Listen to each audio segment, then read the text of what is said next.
ला रही हूँ, रागिनी ने किचन से आवाज लगाकर कहा। लीजिए दादी, चाय के साथ गर्मा गर्म पकोड़े का चटनी के साथ आनंद लीजिए और खाकर बताइए कि कैसे बने हैं। सजल ने उत्सुकता से नाश्ता रखते हुए कहा। हाँ हाँ, खा रही हूँ, लेकिन तू क्यों लाया नाश्ता? मम्मी कहाँ है तेरी? सावित्री जी ने निगाहें चारों तरफ दौड़ाते हुए कहा। पहले दादी आप पकोड़े खाकर बताइए कि कैसे बने हैं, मम्मी अभी आ रही है, सजल ने फिर से कहा। सावित्री जी ने एक पकोड़ा चटनी के साथ मुंह में रखा और जो स्वाद उन्हें आया तो खाते ही तुरंत बोल पड़ी।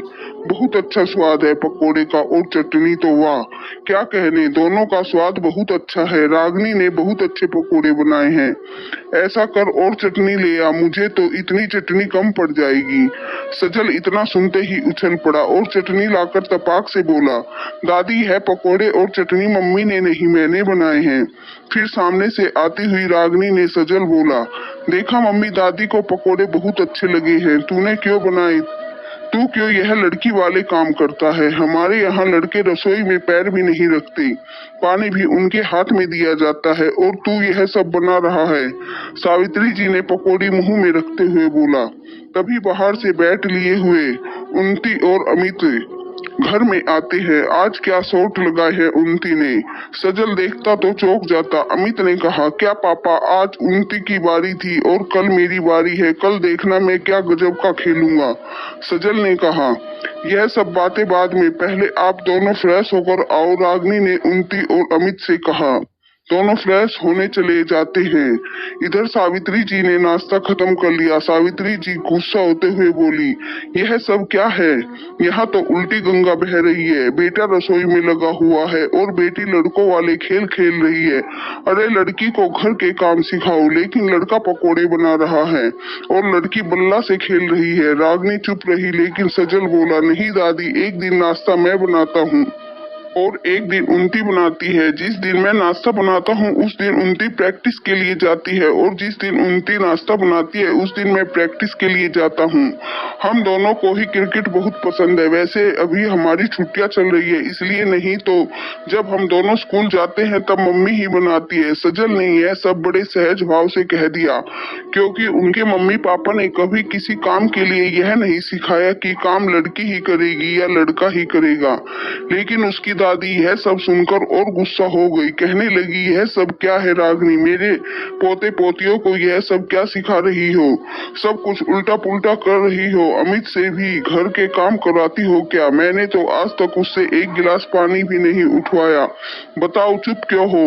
चुप इसलिए है क्योंकि अगर उसने कुछ कहा तो आपको बुरा लगेगा और आपको लगेगा कि आपकी परवरिश को गलत कह रही है। मैंने ही रागिनी से कहा कि दोनों बच्चों को कभी लड़का लड़की ध्यान में रखकर नहीं, बल्कि याद रखना कि हमारे दो बच्चे हैं और दोनों को समान तरह से पालना है। उन्नति खेलने और पढ़ने में बहुत होशियार है और घर के काम में भी। ऐसे ही सजल ने भी इन सब में होशियार है। जब कभी रागिनी बीमार होती थी तो मैं लाचार हो जाता था, क्योंकि पहले आप मेरा सारा काम करती थी और फिर रागिनी करने लगी। मुझसे तो यह भी नहीं होता था कि एक कप चाय भी अपनी बीमार पत्नी को पिला सकूं, क्योंकि कुछ भी करने की आदत ही नहीं थी।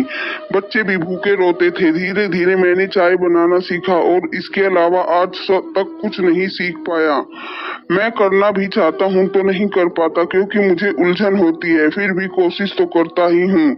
इसलिए मैंने अपने दोनों बच्चों को हर काम सिखाया है, चाहे रसोई का हो, घर का हो या बाहर का हो।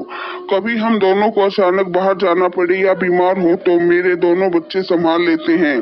कम से कम हमें अपने बच्चों की चिंता तो नहीं रहती कि दोनों भूखे हैं या घर में सारा बिखरा पड़ा है। मुझे तो नाज है अपनी रागिनी की परवरिश पर, कहकर अमित अपनी माँ सावित्री जी के पास बैठ गया। माँ बताइए क्या गलत है इसमें? मुझे आज भी याद है, आपको बुखार आ रहा होता तब भी पापा को खाना आप ही परोस कर देती थी, चाहे आप सही से खड़ी न हो पा रही हो, लेकिन उस समय आप भी चाहती होगी कि आपकी कोई मदद कर दे, और हम तीनों भाइयों के लिए भी करती रही। अमित ने कहा, तू सही कह रहा है। जब तबीयत खराब होती है तब मैं सोचती थी कि कोई मदद कर दे, मगर तुम्हारी दादी कुछ न कहे इसलिए मैं सब करती थी, और तुम लोगों को भी कुछ नहीं सिखाया, मुझे नाज है तुम दोनों की परवरिश पर, कहकर सावित्री जी ने अपने झूठे बर्तन उठाकर किचन में जाने लगी तो उन्नति ने उनके हाथ से बर्तन लेकर कहा, दादी बर्तन मुझे दीजिए, मैं रख कर आती हूँ और आज से आपको सूजी का हलवा बनाकर खिलाऊंगी। तब आप बताइए कि सजल के पकोड़े चटनी ज्यादा अच्छी थी या मेरा हलवा। यह सुनकर सब हंसने लगे। अमित ने अपनी माँ को यह सब कहा तो सावित्री जी जल्दी से समझ गई और यही बात अगर रागिनी कहती तो शायद वह समझना भी नहीं चाहती। एक तो इससे पता चलता है कि अगर किसी शख्स को कोई बात समझानी है तो वह शख्स जिसकी सुन सकता है वही उसे बात करे।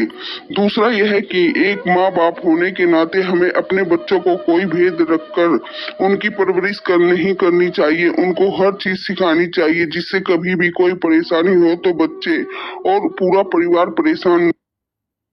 जिंदगी में सब कुछ हासिल करने की इच्छा किसकी नहीं होती। सबसे